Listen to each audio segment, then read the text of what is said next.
I saw yesterday Idom and his editor Jikti finally launched a YouTube channel, which I think is really cool. And I wish more top players would follow suit. Because I also saw a tweet yesterday that was asking people if the FGC is their full-time gig. And it's a resounding no. There's very few players outside of Japan that can make just playing the game their full-time thing. There's just some sponsors that are available to those players in Japan that are pretty insane. Like Tokido had an endorsement from New Balance and BMW. And his main sponsor, Roto Z, is a pharmaceutical company. That's real money. That's not esports money. And I think it's the same thing with Nemo. They are backed by conglomerates that have money to throw around like that. It also helps that I think Street Fighter over there is still like a tier 2 or tier 1 esport. It just has more eyes on it. So brands are more willing to take risk over there. Meanwhile, over here in the States, we have Twitter accounts that pop up overnight with 20 followers and try and sponsor you. And then there's always some scheme behind it. They're trying to sell some energy drinks, or they're trying to make you pay to be part of their organization, and it's just a big pyramid scheme. And if you want a good laugh, look up Brutal Democracy Gaming. That shit is crazy. But that's all to say, if you want this to be sustainable, you need to make content. And you probably heard that before, and you probably just rolled your eyes. Especially if you're a top player, because you know I'm right. But it's not for everybody, and I understand that. It's just if you want to make this your career, or you want to make it a full-time thing, YouTube is your best bet. And the reason I really single out the pro players is because it's so much work as a nobody, like somebody like me who is not particularly good at these games, having to start from nowhere and try and convince people to watch you even though you aren't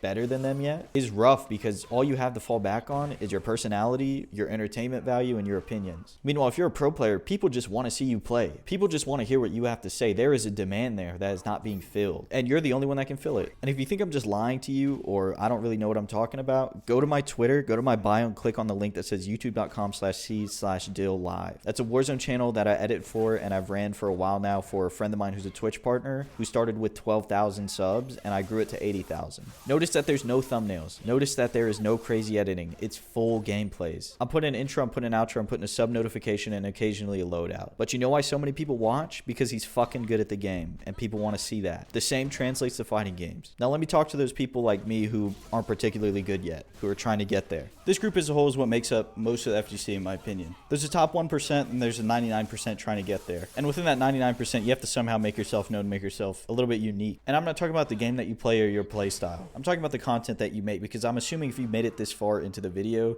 you're interested, or you've had thoughts of making a YouTube channel, or thoughts of streaming. And if you want to stream, let me just put this little nugget of knowledge in your brain. It is much easier to transition from YouTube to Twitch than it is from Twitch to YouTube. Twitch has no way for you to grow. It has no way to promote your stream. I want you to think to yourself right now, when's the last time you watched a stream that had 1 viewer? When's the last time you went to a category and scrolled all the way to the fucking bottom? And I'm not talking about your friends. I'm not talking about people that you know. I'm talking about people who are randomly streaming at the bottom of their category. When is the last time you went and hunted them down? And for most people, that answer is never. You have a set number of streamers, or a set group of streamers that you like to watch, and you stick to that. Twitch is very top heavy. To put it into perspective, 2 million people go live on Twitch every single month. There are only 40,000 partners. It is very difficult to succeed on there, especially in a category like fighting games that average about 1,000 viewers per game, right? So Street Fighter usually be at 1,000, Guilty Gear be at 1,000. When a tournament happens, it'll spike to maybe 3, 4. If an offline tournament happens, it might spike to 10. And then for Evo and like Capcom Cup and all those big ones, maybe even Arc Revo this year, since Guilty Gear is so big, maybe we'll hit 6 figures, but it's very rare. That's why I always suggest doing YouTube instead. It has the facilities for you to grow. It has the algorithm to help promote your videos. And as long as you keep a consistent schedule, you can usually make it somewhere. Literally anywhere. On Twitch, how many people do you know that have streamed for years to like 10 viewers? I can think of 3 of them in my head right now. And the excuse I always get is, oh, I think I'm just better live. Like, I think I'm just a better live personality, or I don't really know how to do YouTube. If you know how to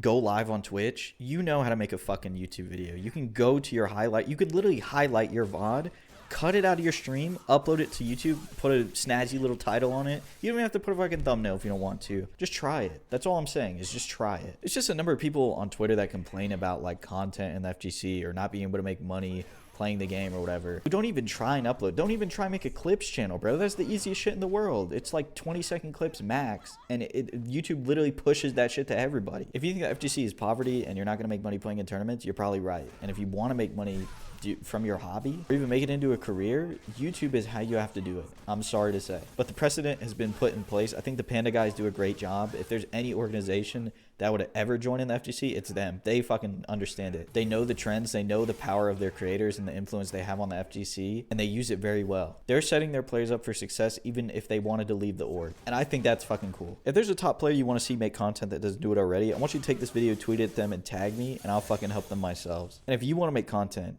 find a game that you like and make that video. I don't care if it's JoJo's Bizarre Adventure on the fucking Fightcade with 12 people playing it. Somebody out there wants to watch that. And there's too much goddamn money on YouTube and on the internet for us not to try and get ours. And if I still haven't convinced you, if you're still going to comment, only the top 3% of people can do this. Only the top 3% of players, content creators can make money doing this. What's stopping you from being in that top percentage? Because you open up Tekken, you open up Street Fighter, you see the Warlord rank, you see Tekken God Prime. That's top 1%. That might be less than 1%, and you still feel like that's attainable. Does it take a PNG with a little badge for you to feel like you can attain something? I would hope not. If you enjoyed this video or any of the ones that you might have seen here in the past, please consider subscribing, and I'll talk to you again soon.